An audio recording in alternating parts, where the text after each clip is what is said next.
പിന്നെ intraday delivery നമ്മൾ main എടുക്കുന്നത്. ഫ്യൂച്ചർ ഓപ്ഷൻ നിങ്ങൾ നോക്കിയാൽ വേണ്ട, അത് ഭയങ്കര ഹൈ റിസ്ക് ഉള്ള സംഭവമാണ്. അപ്പൊ അത് നിങ്ങൾ ഇതിൽ രണ്ടിലും അഡ്വാൻസ് ആയി കഴിഞ്ഞിട്ട് മാത്രം അതിലേക്ക് കിടന്നാൽ മതി. സോ നമുക്ക് ഇൻട്രാഡേ ഡെലിവറി ഡിഫറൻസ് നോക്കാം. ഇൻട്രാഡേ എന്ന് പറയുന്നത് നമ്മൾ രാവിലെ ഒരു ബൾക്ക് എമൗണ്ട് കൈ വേണം. ഫോർ എക്സാമ്പിൾ ഒരു 20 lakhs 50 lakh നമ്മുടെ കയ്യിലുണ്ട്. നമുക്കറിയാണ് ഇന്ന് ഈ കമ്പനി ഷെയർ ഒന്നിൽ അടിയിലേക്ക് പോകും അല്ലെങ്കിൽ മുകളിലേക്ക് പോകും നമുക്ക് ഉറപ്പാണെങ്കിൽ നമുക്ക് ആ ഇൻട്രാഡേ യൂസ് ചെയ്തിട്ട് ആ ഒരു ഫ്ലക്ച്വേറ്റ് ആയിട്ടുള്ള ആ ഒരു കമ്പനിയിൽ നമുക്ക് പ്രോഫിറ്റ് ഉണ്ടാക്കാൻ പറ്റും. പക്ഷെ ഇതിനെന്താ ഇഷ്യൂ എന്ന് വെച്ചാൽ നമ്മൾ ഫുള്ളായിട്ട് ന്യൂസ് അതുപോലെ നമ്മൾ അപ്ഡേറ്റ് ആയിട്ട് ഇരിക്കണം. ഓരോ സെക്കൻഡും അല്ലെങ്കിൽ നമ്മുടെ കമ്പ്യൂട്ടർ നല്ല പവർഫുൾ ആയിരിക്കണം.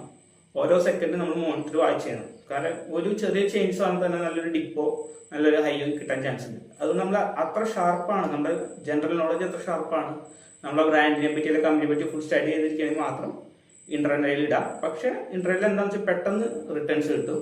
പണി അറിയാവുന്ന ആളുകൾക്ക്, പണി അറിയാത്തവർക്ക് പെട്ടെന്ന് ലോസ് ആയിരിക്കും. പിന്നെ ഡെലിവറി എന്താണെന്ന് വെച്ച് കഴിഞ്ഞാൽ നമ്മൾക്ക് ഒരു ഷെയർ മേടിച്ച് നമ്മൾ എടുത്തു വെക്കാം. എത്ര നാളത്തേക്ക് വേണമെങ്കിൽ നമ്മൾ എടുത്തു വെക്കാം.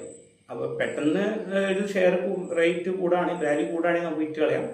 ഇല്ല കൂടിയില്ല ആ ഷെയർ അവിടെ തന്നെ ഇരുന്നോളും. ഇപ്പൊ നമ്മൾ ഇടിയാണെങ്കിൽ പേടിച്ച് ഒരു സ്റ്റേബിൾ സ്റ്റോക്ക് ഒക്കെ ആണെങ്കിൽ നമുക്ക് പേടിക്കേണ്ട ആവശ്യമില്ല. ഒരു കൊല്ലം കഴിയുമ്പോൾ റിക്കവർ എന്നുണ്ടെങ്കിൽ അങ്ങനെ നിർത്താൻ പറ്റും. അപ്പൊ നമ്മൾ ഡെലിവറി ചെയ്യുമ്പോൾ എപ്പോഴും സൂക്ഷിക്കേണ്ടത് എന്താ വെച്ച് കഴിഞ്ഞാൽ നമ്മൾ ആ ഒരു ഇടുന്ന എമൗണ്ട് നമുക്ക് ആവശ്യമില്ലാത്ത എമൗണ്ട് ആണ്. ഫോർ എക്സാമ്പിൾ നമ്മുടെ സേവിങ്സ് അക്കൗണ്ടിൽ ഒരു 1 ലക്ഷം ഉണ്ട്, നമുക്ക് എന്തെങ്കിലും എമർജൻസി വരുമ്പോൾ എടുക്കാൻ പറ്റുന്ന പൈസയാണെങ്കിൽ ഒരിക്കലും കൊണ്ട് ഈ ട്രേഡിങ്ങിൽ ഇടരുത്. ട്രേഡിംഗ് ഇട്ടെങ്കിൽ ഒരു കൊല്ലത്തേക്ക് 2 കൊല്ലത്തേക്ക് എടുക്കാൻ ആവശ്യമില്ലാത്ത ഫണ്ട് ഉണ്ടെങ്കിൽ മാത്രം ഈ സ്റ്റോക്കുകളിൽ കൊണ്ടിടാൻ പാടുള്ളൂ. കാരണം അത് ലോക്കായി പോയി കഴിഞ്ഞാൽ ഫോർ എക്സാമ്പിൾ നിങ്ങൾ സ്റ്റോക്ക് മേടിച്ചിട്ടു, അത് ഭയങ്കരമായിട്ട് ഡൗൺ ആയിപ്പോയി. ആ ഡൗൺ ആയി പോയി കഴിഞ്ഞാൽ നിങ്ങൾക്ക് ആ വിറ്റ് കഴിഞ്ഞാൽ എന്തായാലും ലോസ് ആയിരിക്കും. മറിച്ച് നിങ്ങളത് വിൽക്കണില്ലെങ്കിൽ ആ കമ്പനിയുടെ അത്ര ഷെയർ വാല്യൂ കുറഞ്ഞാലും അത്ര ഷെയർ നിങ്ങളുടെ കയ്യിൽ ഇരിപ്പുണ്ട്. അപ്പോൾ ഭാവിയിൽ വാല്യൂ കൂടുന്ന ഒരു കമ്പനിയാണെങ്കിൽ നമ്മൾ സ്റ്റോക്ക് അല്ല ഷെയർ മേടിക്കുന്ന നമ്മളത് നോക്കി മേടിക്കണം. ആ വാല്യൂ ഉള്ള കമ്പനി ആണെങ്കിൽ ഫ്യൂച്ചറിൽ എങ്ങനെ വന്നാലും ആ കമ്പനി ഒരു പ്രാവശ്യമെങ്കിലും ഒരു നല്ലൊരു ന്യൂസ് വന്നാൽ തന്നെ ആ ഷെയറിന്റെ പ്രൈസ് ഹൈ ആവാനുള്ള ചാൻസ് ഉണ്ട്.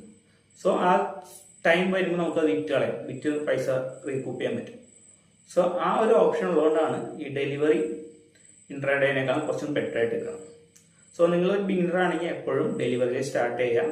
ഡെലിവറിയിൽ നിങ്ങൾ എക്സ്പെർട്ടായി നിങ്ങൾക്ക് ഫുൾ പഠിച്ചു കഴിഞ്ഞ് മാർക്കറ്റ് കമ്പനിയെ പറ്റി പഠിക്കാനുള്ള അറിവ് കിട്ടി കഴിഞ്ഞാൽ മാത്രം ഒരു ബൾക്ക് എമൗണ്ട് വെച്ച് ഇൻട്രാഡേയിൽ നമുക്ക് സ്റ്റാർട്ട് ചെയ്യാം.